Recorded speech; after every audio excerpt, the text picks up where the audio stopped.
Hello everyone, I'm Dr. Ahmadai Shakur. So this gentleman here was kind enough to do a video calling people of my skin tone racist and saying that we have nothing to be complaining about in 2023. So I have a response to that, so let's get into it. Those live videos of some very racist black people, you could call them black supremacists.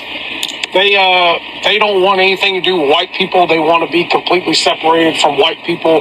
They want to build their own cities. They don't want anything to do with white people or anyone not black, actually. And this is something that I found many years ago on Twitter. They called it Black Twitter. They probably call it Black TikTok too. It's always interesting when someone like him comes out and says something about people of my skin tone wanting to separate and not be around them when they had Jim Crow, okay? They had segregation. Our ancestors had to fight against it so that they could be accepted into places and spaces with them, okay? They didn't want to live around us, and some of them still don't, but he's not talking about that. He wants to talk about us as if there's something wrong with some of our people not wanting to live around them. But here's the thing. Some of them don't want to live around people who look like him because they're tired of being discriminated against. They're tired of dealing with racism, okay? They're tired of oppression, okay? Please pay attention. He also said that people of my skin tone have absolutely nothing to be complaining about in 2023. Well, who is he, first of all, to tell us what we should or shouldn't be complaining about? He doesn't know how it is to be us, to walk in our shoes, to live in the skin that we're in. Neither do we know how it is to be him. So he can't speak for us. He sounds ridiculous. And also, he's upset because some of us complain. Well, in the Bible, it says, surely oppression maketh a wise man mad, and a gift destroyeth the heart. Okay, please pay attention. And since he brought up racism, well, let's talk about it, because at the end of the day, what's the definition of it? Well, it says the belief that different races possess distinct characteristics, abilities, or qualities, especially so as to distinguish them as inferior or superior to one another. Okay, so I'm sorry, we are not able to be racist because we don't think that we're superior to anyone. You see, our ancestors and us still today are fighting for equality. So how could the people who are fighting for equality be the same people who feel superior to anyone else? I'm sorry, that makes no sense. And furthermore, when he's saying that we have nothing to complain about in 2023, well, here's a sign from Jim Crow. It says we want white tenants in our white community. But this is a story from 2023, okay? The same thing, okay? A woman of my skin tone suing her landlord after he tried to evict her and allegedly said he'd rather put a white family in this unit. I'm sorry, we've nothing to complain about? Please sit down somewhere, sir. You don't know what you're talking about. It's really sad. He also said that my people complain about being deleted by the police while unarmed, but that more of his people, in fact, are deleted by the police unarmed. Well, that's not true. You see, more of his people are absolutely deleted by the police, but it's not while they're unarmed. They're usually carrying a weapon and they engage the police in a violent manner. They're trying to fight them, trying to harm them, and things of that nature. At the end of the day, also, there's 76% of the population, whilst we're 13%. So they say. I actually believe we're more, but nonetheless, they're the majority. There's much more of them. So yes, more of them would lose their lives to the police. Let's be honest, this fear is not new. It's been brewing for centuries, hidden under laws, policies, and polite minds. White people fear black people retaliating against the atrocities they did to them. It is not about guilt. It is not about justice. It is about fear of payback. Let's unpack this. But like I said, it's usually warranted because they have weapons and they're usually doing something. They're not just innocently at a traffic stop complaining and then they get deleted. Okay, that's not what happens. This is absolutely nefarious. This isn't good for the country. It's not good for Americans. Martin Luther King and Malcolm X did a lot to bring equality to black people in this country. I'm sorry for what happened many years ago. I'm actually not sorry because I didn't do it. But, I'm sorry on behalf of America that we had that history. But get over it. Now, in the one breath, he says he's sorry for America's history, and then he tells us in the next breath to get over it. Well, he would never tell these people in the picture to get over it, and nor should they. They should always remember the atrocities that were perpetuated upon their people, and as should we. Because you see, if you don't learn from your history, and if you forget your history, you may likely be doomed to repeat it. Please pay attention. He also brought up Dr. King and Malcolm X saying that they fought for equality for our people. Well, our people have never gotten that equality. Okay, we still don't have equality reality till this day. That's why racism still exists, okay?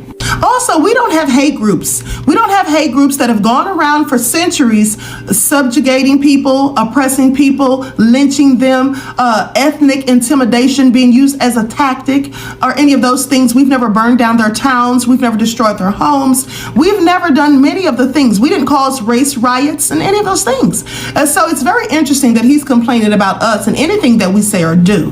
He can't make that make sense. We've never mocked them, okay? At the end of the day, you can see in this photo clearly, okay, they're mocking us. So he needs to probably go and follow my friends Walt Kelly and Dixon Whyte, okay, and as well as Jolly Good Ginger and Tizzy ENT. Okay, maybe he could learn something. You can't tell me that black people can't be racist. Racism and prejudice are often used interchangeably, especially by whites. And to me, it's a signal that we don't really understand the discussion or the conversation about race. Because racism is the belief that one's race is superior to another's, coupled with the ability to oppress or discriminate based upon that belief. For example, a black person may be prejudiced against me as a white person, but that prejudice may be based upon past experiences, but often that prejudice would not have a component of superiority. They may not trust me, but they don't believe that they are superior than me because they are black and I am white. So in America, given our history and our makeup right now, it makes sense only to talk about whites being racist. Blacks can be prejudiced, whites can be prejudiced, but as far as racism goes, it's whites in America that harbor the racist sentiment. Well, I couldn't have said it better myself. Absolutely no lies detected. If he doesn't listen to me, maybe he'll listen to him. Okay? TikTok, this is for entertainment purposes only.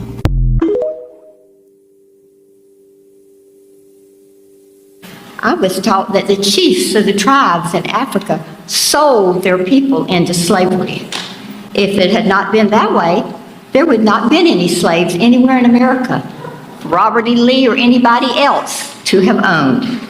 So don't blame Robert E. Lee. Maybe you should be after your ancestors. Communism slowly destroys a nation by removing all icons, such as Aunt Jemima's face from Pancake Mix, Civil War statues, other things like historical school names. It says in the Bible, Jesus himself never condemned slavery. In fact, he said slaves have an obligation to obey their master. I heard a lot of racist things as I stood because I think some of you good people thought I was one of you, but I'm not. So I'm here to say that all of this does make a difference. You are speaking from your white culture and your white self. That the chiefs of the tribes in Africa sold their people into slavery. Okay, so if you haven't seen this video, please go back and watch it in its entirety, because it's always interesting when I hear people using that same talking point that Susan is using, okay? She says that the chiefs of the tribes in Africa sold their people into slavery. Well, here's the thing. The African kings did, some of them, sell their people into slavery, but here's the reason. The people came there with guns, and they didn't have guns, and they did so under the threat of death. Now, that's the part they conveniently always seem to leave out. They didn't just willingly do it for money or anything like that.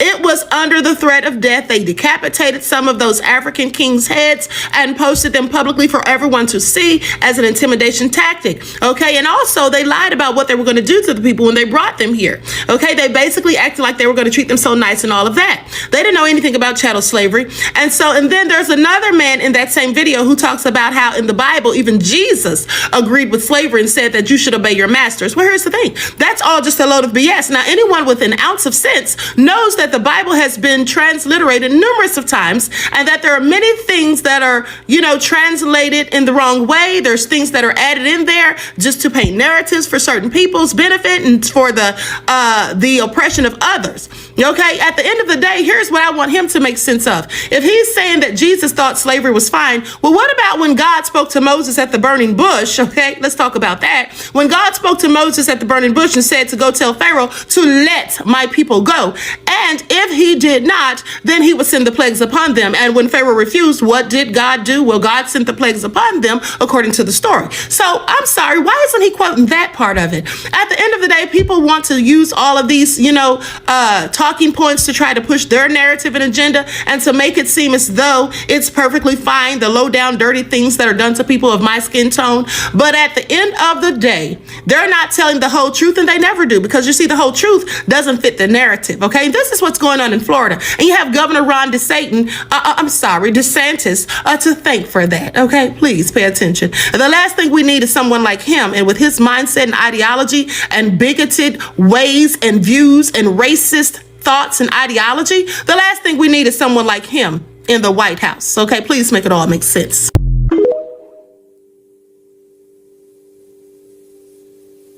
I was taught that the chiefs of the tribes in Africa sold. Once again, here we go. Do you think that Black people literally wanted to come here and to do or to act as slaves? They probably had their own way of life. They probably were doing things they wanted to do. I don't understand, if people were sold into slavery and they were in Africa, why did they have to come to this land to be treated so poorly and to continue the poorness of your character? Tells you something about this world and the world we live in the United States that we live in. Why not educate people about themselves? I never knew a lot about my family history. I had to go dig up some things. I had to go, scratch my way through ancestry to find the people that who I was like. I didn't know why I had these different issues, or I was upset, or all these things, because no one ever taught us. Think about being away from your own land and then put into another land and then being treated as if that's what you deserve. Now the reverse psychology is that now white people, white European people, are afraid of Black people, when we used to be terrified of the European individuals. I call it just absolute betrayal, in the sense that you don't want people to know the truth about where they come from. We know about every other nationality. We can read it, we can see it, it is evident. But to understand the core, the deep core where you come from, is inevitable. You have to go deep for it. It's a needle in the haystack, and you have to burn the haystack to get down to the needle. I say this, it is nothing wrong with educating people. How is that going to change the fact that we still want to live, breathe, act, and be ourselves? Tell me what that is. Never condemn slavery. In fact, he said slaves have an... And this is why you should not be a Christian young Black man, because Jesus never condemned slavery, and he said you shall obey your earthly masters. Have a good day. My family fought to save their farm under this flag. Who was working that farm? My family was. Who was working the farm? They were poor. Do you know how much a slave cost back then? There's actually a knowable answer to that question. By 1860, at the time of the Civil War, enslaved people's value was somewhere between $200 on the low end, all the way up to $2,000. So we're talking about, in today's dollars, maybe somewhere between $2,400 and, like $50,000. There are even some estimates that say that some enslaved people were valued at somewhere around $180,000 in today's dollars. So you can think of it basically like owning a car. And about 1.6% of Southern families owned more than 200 slaves, like having like a whole car dealership. But about 20 to 25% of Southerners at the time of the Civil War owned at least one enslaved person. It's like basically living in a society where wealthy people all have cars. Well, what do all the people who don't have cars want? A car. And even if a family worked on a small farm and didn't have enslaved people, what do you think their goal was? Their goal was to earn enough money to be able to buy people, to buy humans to do the work. It's not like families didn't aspire to have enslaved people. Why do you think that Southern whites were willing to go to war, to literally go to war against the United States for slavery? Because remember, Every single state that seceded, all 11 of them said explicitly, we're doing this to preserve slavery. Well, why would somebody who's on a small farm want to fight to preserve slavery? Because their aspiration was to become a major planter, which means a major slave owner. That's what they all wanted to do. That's what they all aspired to do. And they also wanted to defend the system whereby they couldn't be enslaved. Only Africans could, only Black people. And so that system of hierarchy that allowed any white person, no matter how rich or poor, to be superior to any Black person, and for that Black person to be captured and treated as property, and their children and their children's children owned by a white person. This is a system that benefited every single white person in the South. And by the way, every white person in the North too. Because even if you weren't a slave owner, you benefited from the economy that cotton production, that rice production, that all of these industries generated. You could benefit by being an insurance owner. Slaves were insured like cars. Enslaved people also produced goods that were sold. So if you were somebody who was in the shipping business or, the cotton milling business, all of them benefited from slavery. So whether you were a small farmer or a big farmer, the slavery system benefited you. And you were willing to go to war to preserve it and to preserve white supremacy because that was the whole basis of your society. And by the way, a lot of people in the South went to war simply because they were told to and because the rich people around them made sure that the poor kids were doing the fighting, right? And so it doesn't matter whether your family was rich, poor, had one slave or 10 or none. It doesn't matter. Everyone in the South benefited from that economy and that system, and they went to war to preserve it and to preserve white supremacy forever. So that's the answer to your question. You also told on yourself just by saying that at all, because why are you curious about how much they cost? You missed that system, right? You think things were better then? One last note. That flag is not even the flag that your forefathers fought under for their farm. That was not the flag of the Confederacy. That's a flag that they created afterwards. It's literally just a symbol of racism and white supremacy. And you're flying it because MAGA. Peace out. From slavery to Jim Crow, from redlining to mass incarceration, from lynchings to modern-day executions in the street, America has a long and documented history of brutalizing Black people. These were not isolated incidents. They were systems. And deep down, many white people know it. They know what was done. They know what their ancestors, institutions, and governments allowed or encouraged. And that knowledge bred one emotion, fear. They saw what happened when Black folks resisted. They saw the uprisings. They saw the fist in the air. They saw the rage. And instead of asking, why are they angry? They asked, what if they do to us what we did to them? That is the real fear. But here is the truth. Black people are not looking for revenge.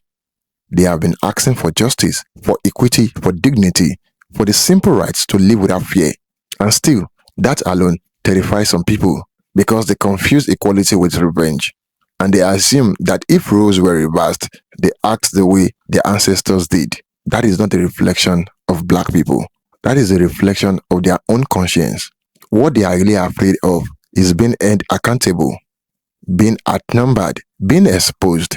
Because for centuries, the power dynamic has been one-sided, and power, when it is built on oppression, always fear the day it's checked. But the goal has never been revenge. It's been freedom, truth, healing. But healing cannot come without honesty. Thank you for watching, guys. Don't forget to like this video and share your thoughts in the comment box below. Until next time, cheers and have a good one.